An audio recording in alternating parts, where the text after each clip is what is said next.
سانگڑ کی تحصیل شاہپور چاکر کے قریب واقع سداوا نہر میں 30 فٹ چوڑا شگاف پڑنے سے وسیع زرعی علاقہ زیر آب آ گیا ہے، جبکہ پانی تیزی سے قریبی آبادی کی طرف بڑھ رہا ہے۔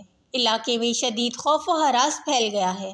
تفصیلات کے مطابق گزشتہ 2 روز سے جاری بارشوں کے باعث سداوا نہر میں پانی کی سطح خطرناک حد تک بلند ہو گئی، جس کے نتیجے میں نہر میں شگاف پڑ گیا۔ شگاف سے نکلنے والا پانی تیزی سے قریبی کھیتوں میں داخل ہو رہا ہے، جس سے کھڑی فصلوں کو شدید نقصان پہنچنے کا اندیشہ ہے۔ مقامی آبادگار اپنی مدد آپ کے تحت شگاف کو بند کرنے کی کوششوں میں مصروف ہیں، تاہم تاحال شگاف پر قابو نہیں پایا جا سکا۔ متاثرہ افراد کا کہنا ہے کہ انتظامیہ کی جانب سے تاحال کوئی خاطر خواہ مدد نہیں پہنچی، جس کے باعث مقامی لوگ ہی ریت کی بوریاں ڈال کر شگاف بند کرنے کی کوشش کر رہے ہیں۔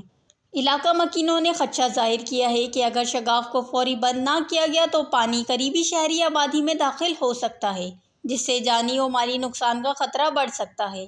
شہریوں نے حکومت اور ضلعی انتظامیہ سے فوری ریسکیو اور امدادی کارروائیاں شروع کرنے کی اپیل کی ہے۔ وش نیوز، سانگڑ۔